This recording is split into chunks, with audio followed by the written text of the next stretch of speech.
20세기 프랑스 문학의 대표적인 작가 앙드레 지드의 이 좁은 문이라는 소설이 있습니다. 이 작품은 성경 구절 좁은 문으로 들어가라라는 문구에서 영감을 받아 쓰여지게 된 소설입니다. 이 소설을 보면 유년기의 제롬과 알리사는 이 사촌지간임에도 불구하고 사랑을 하게 되고 그들의 사랑은 청년기까지 계속됩니다. 이들은 어린 시절 함께 교회 가서 좁은 문으로 들어가라, 멸망으로 인도하는 문은 크고 그 길이 넓어 그리로 들어가는 자가 많고 생명으로 인도하는 문은 좁고 길이 협착하여 찾는 이가 적다라는 이 설교를 듣게 됩니다. 제롬은 알리사를 위하여 내가 좁은 문으로 들어가겠다라는 결심을 하게 됩니다. 또 제롬은 알리사를 위해서라면 나는 어떤 희생도 감당하고자 이렇게 결단을 하게 됩니다. 그러나 알리사는 성경 말씀대로 좁은 문으로 들어가고자 합니다. 이 사랑을 통해 행복을 얻기보다는 신령한 복을 추구하게 됩니다. 그래서 결국 제롬에 대한 사랑을 단념하고 그녀는 수도원으로 들어갑니다. 그런데 알리사는 거기에서 병을 얻어 죽음을 맞이하게 됩니다. 제롬은 알리사의 죽음을 보고 너무나도 슬퍼합니다. 그는 알리사에 대한 사랑을 가슴에 간직한 채 일생을 독신으로 살게 됩니다. 알리사는 하나님의 말씀에 순종하여 좁은 길을 갔고 제롬은 알리사를 위하여서 좁은 길을 갔던 겁니다. 여러분, 사람을 위해서든 아니면 우리가 하나님을 위해서든 좁은 길을 간다는 것은 여러분 이렇게 어렵습니다. 그런데 주님은 우리에게 그렇게 어렵고 힘든 길이지만 그 좁은 길을 가라고 하십니다. 그렇다면 주님이 가라고 하신 좁은 문은 어떤 곳일까요? 첫째로 좁은 문으로 들어간다는 것은 주님의 뜻대로 사는 것입니다. 오늘 본문 14절을 보니 좁은 문은 생명으로 인도하는 문이다 라고 말을 합니다. 여러분, 생명으로 인도하는 분이 누구십니까? 바로 주님이십니다. 그렇다면 좁은 문으로 가라, 즉 생명으로 인도하는 문으로 가라는 것은 바로 예수님을 따라가라라는 말입니다. 제가 예전에 감명 깊게 읽었던 책이 있었는데 제목이 생각이 나질 않았습니다. 그러다가 오늘 이 설교 말씀을 준비하다가 갑자기 제목이 떠오른 겁니다. 애니 베어드 선교사가 쓴 따라 예수 따라가네라는 책입니다. 1층에 보면 책이 있는데요. 이 책은 조선인들이 예수 그리스도를 어떻게 받아들이고 그들의 삶이 어떻게 변하는지를 보여주는 책입니다. 허구가 아니라 실제로 실존하는 인물들을 통해 생생하게 증거되는 간증들입니다. 이 책을 보면 보베라는 한 어린 소녀가 등장합니다. 이 가난한 살림에 쫓겨 12살에 시집을 간 이 어린 소녀 보베는 자기보다 어린 남편의 냉대와 또 시부모의 핍박 속에 모진 세월을 살아갑니다. 그러던 중 남편이 급사를 하고 첫 딸을 병으로 잃은 후에 또다시 돈에 팔려서 다른 남자에게 매이며 삶의 막다른 끝으로 내몰리게 됩니다. 이 조선시대 여인들의 삶이 얼마나 비참했습니까? 그 책에 보면 이 보베라는 이 소녀가 남편에게 정말 죽을 정도로 맞습니다. 근데 너무 세게 맞으니까 옆집에 살던 남자가 이렇게 말하죠. 그렇게 때려서 죽으면 내일 아침밥은 누가 해주냐는 겁니다. 그러니 죽지 않도록 좀 때리라는 것이죠. 그래도 아침밥은 먹어야 되지 않겠냐. 조선시대 여인의 삶이 그만큼 비참했다는 것이죠. 이런 비참한 삶을 살다가 그들은 이 보베라는 이 소녀가 우연히 복음을 접하게 됩니다. 그토록 갈망하던 마음의 평안을 얻을 수 있다는 이 소망에 그녀는 먼 길을 마다하지 않고 에베초소를 찾아가게 되죠.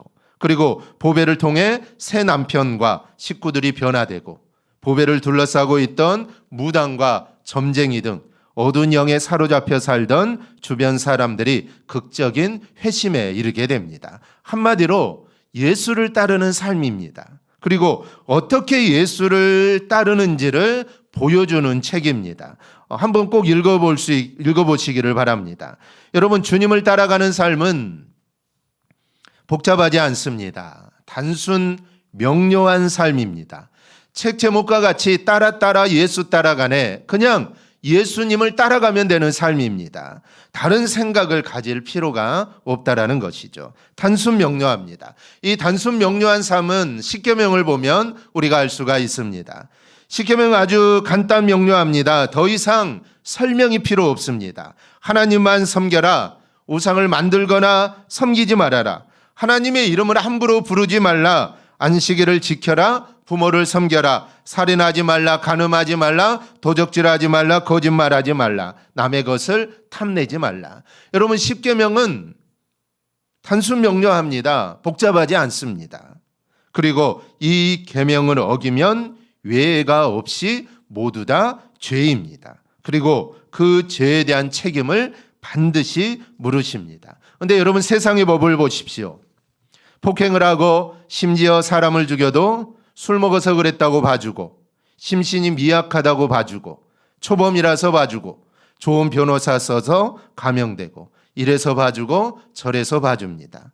물론 봐주고 용서해서 그 사람이 변화된다면 1000번이라도 10,000번이라도 봐줘야 하겠죠. 그런데 문제는 죄가 어떤 사람에게는 죄가 되고 어떤 사람에게는 죄가 되지 않는 경우가 허다하다는 것이죠. 그런데 하나님은 봐주는 것이 없습니다. 죄면 죄고 아니면 아닙니다. 죄를 지으면 하나님은 반드시 그 책임을 묻습니다. 여러분, 세상에는 얼마든지 예라는 것이 있습니다. 심지어 권력에 따라 가해자와 피해자가 바뀌기도 합니다. 그러나 하나님은 정확합니다. 그리고 죄에 대한 책임을 정확하게 물으십니다. 그러기에 주님을 따르는 길이 좁은 문이라는 겁니다. 이런 것이 사람에게는 어려운 것처럼 보입니다. 사람들이 힘들어하는 것처럼 보입니다. 그러나 이것이 바로 사람을 살리는 길이고 바로 살게 하는 길입니다. 즉, 사람을 사람답게 세우는 길입니다. 우리가 주님을 따르면 사람이 가져야 할 바른 가치관을 갖게 됩니다. 그게 무엇인가 하면 내가 절대로 죄를 짓지 않아야겠다는 생각이고, 또 내가 선을 행하며 내가 살아야겠다라는 생각입니다. 즉, 주님을 따르면 이런 생각을 하면서 살게 되는 것이죠. 하나님은 사람을 창조하시고 복을 주셨습니다. 복을 누리며 살게 하셨죠. 그런데 사람은 하나님이 복을 주시는 복을 누리며 사는 것이 아니라 복을 자신이 불법으로 만들어서 살려고 합니다. 죄를 밥 먹듯이 짓는 존재가 되고 말았습니다. 그래서 주님이 이 땅에 오셔서 우리가 그러면 어떻게 살 것인가를 다시 말씀해 주십니다. 마태복음 22장 37절에서 39절입니다. 우리 한음성으로 우리 함께 보겠습니다.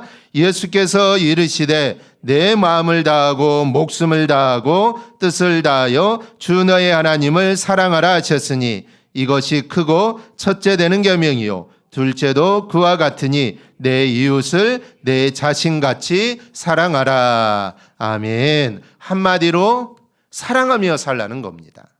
하나님을 사랑하고 이웃을 내 자신과 같이 사랑하며 살라는 것이죠. 왜 주님이 이런 말씀을 하셨을까요?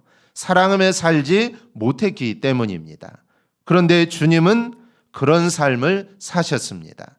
세상에 오셔서 사람들을 위해 죽으시고 목숨을 내어주시며 그들을 사랑해 주셨습니다. 주님은 사람을 볼 때 사랑하려고 보십니다. 그리고 병자를 볼 때 그 병자를 고쳐주시려고 보십니다. 심지어 죽은 자를 볼 때도 내가 저 사람을 살려야겠다라는 생각을 가지고 보십니다. 우리도 주님처럼 세상을 보고 사람을 볼 때 그 사람을, 세상을 우리도 사랑하려고 보아야 합니다. 성도를 볼 때도 마찬가지입니다. 성도를 볼 때 사랑하려고 보아야 하고 이웃을 볼 때도 사랑하려고 보아야 합니다. 그런데 그게 안 된다는 것이죠. 먼저 경계하고 감정이 먼저 나옵니다. 그런데 주님은 그런 우리에게 사랑하며 살라라고 말씀을 합니다. 세상과 똑같이 속이고 감정적으로 대하고 미워하면 내가 너에게 책임을 묻겠다라는 것이죠. 그래서 주님을 따르는 길은 넓은 문이 아니라 좁은 문이다라는 사실입니다. 그러나 우리는 그렇게 살아야 합니다. 그렇게 사는 게 바르게 사는 것이고 하나님의 자녀답게 사는 것이고 주님께서 나를 창조하신 목적대로 내가 사는 겁니다. 하지만 이렇게 사는 것이 쉽지는 않습니다. 왜냐하면 좁은 문이기 때문입니다. 그래서 우리는 이렇게 사는 길이 좁은 문, 즉 세상 사람들이 가기 싫어하고 우리가 가기에 어려운 길이라는 사실을 먼저 알아야 합니다. 만약에 우리가 주님을 따르는 삶이 넓은 문, 넓은 길이라는 생각을 가지고 갔다가 가봤는데 이 길이 좁은 길이고 만약에 이 문이 정말 좁은 문이라면 우리가 당황하게 될 것이고 실망하지 않겠습니까? 그래서 우리가 주님을 따르기 전에 이 길은 좁은 길이고 이 길은 좁은 문이라는 사실을 우리는 먼저 알아야 합니다. 그래서 그것을 알고 우리는 그 길을 가야 한다라는 것이죠. 그래야 우리가 그 길을, 주님을 따르는 그 길을 우리가 끝까지 따라갈 수 있습니다. 우리 모두 정말 주님을 따르는 길이 좁은 길이라는 이 사실을 알고 우리가 주님을 따라 우리가 살아갈 수 있기를 바랍니다. 그런데 주님을 따르는 그 길이 좁은 길이고 좁은 문이지만 사실은 또 그렇지 않습니다. 그 길이 좁은 문이지만 사실은 그렇지 않다라는 것이죠. 둘째로 좁은 문은 고난이 동반하는 문입니다. 본문은 생명에 이르는 문은 작고 길도 좁다라고 합니다. 길이 좁다라는 말은 힘들다는 것이죠. 사람이 찾지 않는 이유는 힘들기 때문입니다. 즉 고난이 오기 때문이죠. 세상을 살면서 좀 거짓말도 하고 좀 교만도 떨고 저 자랑도 하고 좀 그렇게 살아가면 좋을 텐데 주님은 그렇게 살지 말라고 하십니다. 대신에 진실하고 겸손하고 섬기라고 하십니다. 섬김을 받고 큰 소리도 좀 치고 그렇게 살면 좋겠는데 주님은 그렇게 살지 말라고 하십니다. 한마디로 육신의 소욕을 따라 살지 말라는 것이죠. 그러니 그런 삶은 인간에게는 고난입니다.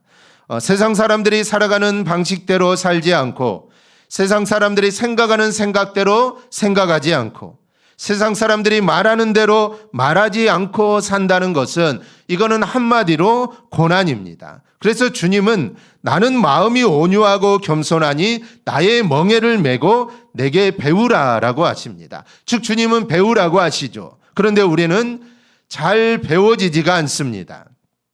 체질적으로 잘 안 되는 이 존재들입니다. 그래서 주님을 따르는 길은 고난의 길입니다. 그래서 사람들이 생각해낸 것이 있죠. 믿음 따로 행동 따로입니다.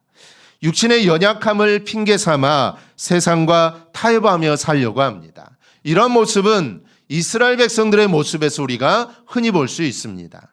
이스라엘 백성들은 하나님을 섬기면서도 겸하여 섬겼던 우상이 바알과 아세라입니다. 바알과 아세라의 우상은 풍요의 신이고 다산의 신입니다. 그래서 그들은 하나님을 섬기면서도 풍요도 다산도 이 두 마리 토끼도 다 잡겠다라고 생각을 했던 것이죠. 그래서 그런 핑계로 하나님은 농사의 신도 아니고 하나님은 다산의 신도 아니니까 우리가 농사를 지으니까 농사도 잘 지어야 하고 또 그리고 자녀들도 많아야 하니까 우리가 하나님도 섬기되 어쩔 수 없이 우리가 바알과 아세라도 우리는 섬긴다라는 것이죠. 한마디로 핑계인 것입니다. 상황에 맞추어서 핑계거리를 삼아서 우리가 그렇게 한다라는 것이죠.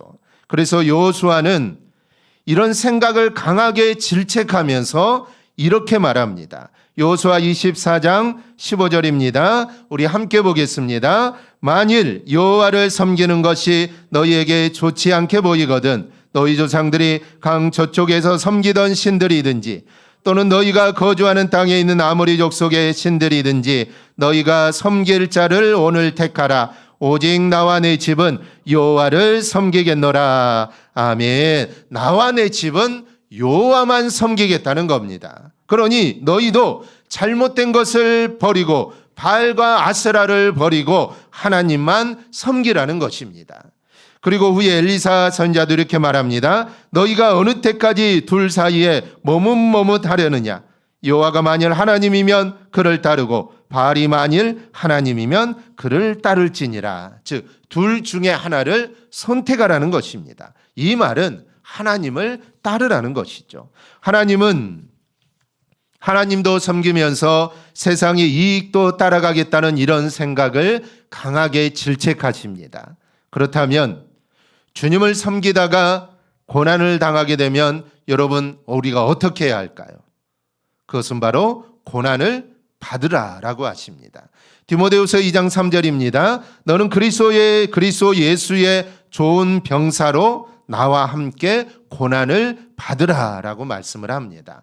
이 사도 바울은 복음을 위해 사는 자를 군사로 빗대어 설명하기를 좋아했습니다. 그 이유는 복음을 위해 사는 자와 군대에 속한 군사가 유사한 점이 많기 때문입니다.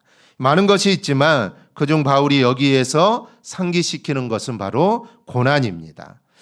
여러분 충성스러운 좋은 군사, 정말 충성스러운 군사는 전쟁터에서 항상 맨 앞에 서게 됩니다. 맨 앞에 선다는 것은 많은 고난을 당한다는 것을 의미하죠. 심지어 잘못하면 죽을 수도 있습니다. 그래서 좋은 군사는 전쟁의 선봉에 서서 많은 고난을 당하게 됩니다. 마찬가지로 예수를 믿는 자, 즉 복음을 위해 사는 자는 바로 이러한 고난을 당할 수밖에 없다라는 것이죠. 그럼 여기서 말하는 고난이라는 것은 어떤 고난을 말할까요? 이 고난은 여러분 추상적인 고난이 아닙니다. 실제적인 것을 의미합니다. 당시 상황을 우리가 고려해 보면 여러분 바울이 왜 감옥에 갇혀 있을까요? 바울이 감옥에 갇혀 있는 이유는 로마 대화재의 주범으로 몰려서 지금 투옥이 되어서 사형을 앞두고 있는 것입니다. 바울은 실제적으로 죽음의 공포와 그로 인한 고통과 아픔을 느끼고 있었던 겁니다. 더욱이 바울의 삶을 우리가 한번 생각해 보십시오. 그의 평생의 삶은 복음을 위해 살아왔던 그의 삶은 결코 평탄하지 않습니다. 우리가 알듯이 그의 삶은 구금과 매맞음, 조롱 등 육체적이고 정신적인 고난의 연속이었습니다. 마치 전쟁에서 적군에게 포로가 되어 병사가 혹독한 고문을 당하는 것과 똑같습니다. 바울의 모습을 보지 않아도 우리 민족의 믿음의 선배들은 어떻게 살았습니까? 신앙의 숭고함을 위해 일제 치하에서 수많은 고난을 겪었습니다. 투옥과 매맞음과 조롱, 심지어 순교까지도 그들은 불사했습니다. 이것이 오늘 바울이 디모데를 비롯한 복음을 위해 사는 자들에게 함께 고난을 받으라라는 말의 의미입니다. 그저 고난이라는 것이 내 마음이 조금 아프고 내 마음이 정말 그런 쓰리는 것이 아니라 실제적인 것들, 정말 내가 매를 맞고 핍박과 투옥과 순교 등의 육체적, 정신적 고난이 오더라도 너희는 그것을 두려워하지 말고 물러서지 말고 그것을 정면으로 돌파하라라는 말씀입니다. 설령 자신의 목숨을 잃는 상황이 온다라도 그렇게 하라라는 것이죠. 그런데 우리는 그렇게 살지 못합니다. 작은 고난이 오고 또 나에게 작은 어려움이 올 때 우리는 한 발자국 뒤로 물러서 버리죠. 사도 바울은 어려움이 올 때 물러서지 말라고 합니다. 그 고난을 받으라는 것이죠. 고난 앞으로 당당하게 나아가라는 것입니다. 제가 책에서 소개했듯이 이 보베라는 소녀가 예수를 믿는다는 거 얼마나 어렵겠습니까? 그 당시에 예수를 믿는다는 것은 쉬운 일이 아닙니다. 매 맞아 죽을 수도 있습니다. 즉 순교할 수도 있죠. 죽을 수도 있습니다. 그럼에도 물러서지 않고 그 길을 갔다라는 것이죠. 한 걸음 한 걸음 그 길을 가게 되고 결국 그 길이 가족을 구원하는 길이 되었다라는 것이죠. 처음에는 매를 때렸던 그들이 예수로 인해 믿음으로 변화되었다라는 것입니다. 즉 우리는 물러서지 말아야 합니다. 내가 예수를 믿음으로 인해 고난이 오고 어려움이 온다라고 할지라도 우리는 절대로 물러서서는 안 됩니다. 그 고난 앞에 우리는 당당하게 맞서야 합니다. 즉 고난을 당하는 것이 당연하다는 것이죠. 예수를 믿고 복음을 위해 살다 보면은 고난은 반드시 오게 됩니다. 이때 여러분 모두가 복음을 위해 각자의 고난 속으로 당당히 들어갈 수 있기를 바랍니다. 절대로 여러분 물러서서는 안 됩니다. 회피해서도 안 됩니다. 그리하여 주님께 충성스럽고 좋은 군사로 인정받기를 축복합니다. 그런데 많은 사람들이 주님을 섬기다가 당하는 고난을 별로 달가워하지 않습니다. 그냥 대충 하나님을 섬기며 세상 사람들이 가는 넓은 길로 나는 가겠다라고 말을 합니다. 왜 그렇습니까? 거기에 인생의 즐거움이 있다라는 겁니다. 미국 뉴욕의 브로드웨이라는 길이 있습니다. 이 맨하탄에서 시작해서 허드슨강을 중심으로 알바니까지 이어지는 26km가 넘는 길입니다. 거기에는 세계 금융계의 중심이라고 할 수 있는 월스트리트가 있습니다. 그리고 유명한 대학도 있습니다. 그뿐 아니라 42번가에는 타임즈 광장이란 또 광장이 있습니다. 이 타임즈 광장을 중심으로 음란하고 추악한 스트릿바가 많이 있습니다. 또 포르노 영화를 상영하는 극장들이 수없이 있습니다. 그리고 이름난 매춘업이 여기저기 성업 중입니다. 육체의 즐거움, 쾌락을 맛보려고 그곳을 찾는 사람들이 술과 마약과 도박 같은 것들로 즐기며 놀 수 있는 곳이 바로 이 타임즈 광장입니다. 그래서 많은 사람들이 몰리죠. 그야말로 향락의 거리입니다. 거기에는 하나님의 이름이 잊혀진 곳입니다. 거기에는 주님을 위한 고난의 삶은 없습니다. 오직 쾌락만이 있죠. 사람들이 이런 삶을 좋아합니다. 그런데 주님은 그 길은 멸망으로 가는 길이다라고 말을 합니다.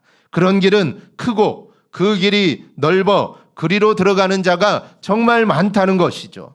여러분, 우리가 조금 힘들더라도 여러분 사는 길을 택하십시오. 내가 좀 어렵다 할지라도 내 삶이 좀 힘들고 내 삶이 좀 어렵더라도 여러분 주님과 함께하는 길을 택할 수 있기를 바랍니다. 그 고난이 여러분 축복의 도구입니다. 그런 삶을 사는 자를 주님은 절대로 홀로 남겨두지 않습니다. 그냥 내버려 두지 않습니다. 그와 함께 하시며 날마다 새 힘을 주시고 그를 일으켜 세워주십니다. 힘들어도 주님과 함께하는 좁은 문으로 가기를 바랍니다. 그리하여 주님의 좋은 군사가 되기를 주님의 이름으로 축복합니다. 셋째로 좁은 문은 서두에 말씀드렸듯이 그냥 좁은 문만이 아닙니다. 좁은 문은 주님이 복을 주시는 길입니다. 사람들은 넓은 길, 넓은 문을 찾고 그 길을 갑니다. 그러나 주님은 그 길은 멸망의 길이라고 분명하게 말씀합니다. 반면에 사람들은 좁은 문, 좁은 길은 찾지 않습니다. 그런데 주님은 그 길은 생명의 길이다라고 말씀을 합니다. 그러면 여러분, 우리가 어느 길로 가야 할까요? 대답은 분명합니다. 당연히 생명의 길, 좁은 문으로 우리는 가야 합니다. 그런데 넓은 길은 어려움이 없는 길입니다. 그러나 좁은 길은 어려움이 많습니다. 또 고난도 많습니다. 히브리서 11장을 보면 좁은 길, 좁은 문으로 간 분들의 이야기가 나옵니다. 이들은 하나같이 고난을 당합니다. 36절로부터 보면 또 어떤 이들은 조롱과 채찍질 뿐 아니라 결박과 옥에가 치는 시련도 받았으며 돌로 치는 것과 톱으로 켜는 것과 시험과 칼과 죽임을 당하고 양과 염소의 가죽을 입고 유리하여 궁핍과 환난과 학대를 받았으니, 즉 좁은 문으로 들어가는 삶을 살면서 엄청난 고난을 당했습니다. 그러면 고난받는 것으로 끝일까요? 그렇다면 우리는 세상에서 가장 불쌍한 사람들입니다. 이런 고난을 받고 이런 어려움을 당하고 우리의 삶이 끝나버린다면 이 얼마나 불쌍한 사람들입니까? 그러나 그 고난을 당함으로 여러분 끝이 아닙니다. 히브리서 11장 39절에서 40절 우리 함께 보겠습니다. 이 사람들은 다 믿음으로 말미암아 증거를 받았으나 약속된 것을 받지 못하였으니 이는 하나님이 우리를 위하여 더 좋은 것을 예비하였은즉 우리가 아니면 그들로 온전함을 이루지 못하게 하려 하심이라. 아멘. 이 사람들은 믿음으로 하나님께 인정을 받은 사람들입니다. 이들에게 하나님은 더 좋은 것을 마련해 주었다는 것이죠. 이 땅의 것이 아닙니다. 이 땅에서는 고난을 당하고 어려움을 당하고 힘든 일이 참 많았지만 이걸로 끝이 아니라는 것이죠. 이 땅에서가 아니라 하나님께서 하늘나라에 더 좋은 것을 마련해 주셨다라는 사실입니다. 로마서 8장 18절은 생각하건대 현재의 고난은 장차 우리에게 나타날 영광과 비교할 수 없다라고 말씀을 합니다. 여러분, 좁은 문으로 가다 고난을 당합니다. 예수를 믿다가 고난을 당합니다. 내 욕심의 정욕대로 살지 못해 내 마음 안에 갈등이 생기기도 합니다. 믿음으로 살다 보니 참아야 할 것도 많고 하지 말아야 할 것도 많습니다. 그래서 힘이 들고 어렵습니다. 그러나 주님은 이렇게 좁은 길로 가다 겪는 어려움, 또 모든 고난을 내가 전혀 기억나지 않게 내가 좋은 것으로 갚아주신다라는 것입니다. 그래서 나중에 생각하기를 그때 정말 내가 잘했어라는 생각이 들도록 내가 해주겠다라는 것이죠. 그러니 우리가 좁은 길로 가다가 당하는 고난은 곧 복받는 문이요 복받는 길이라는 사실입니다.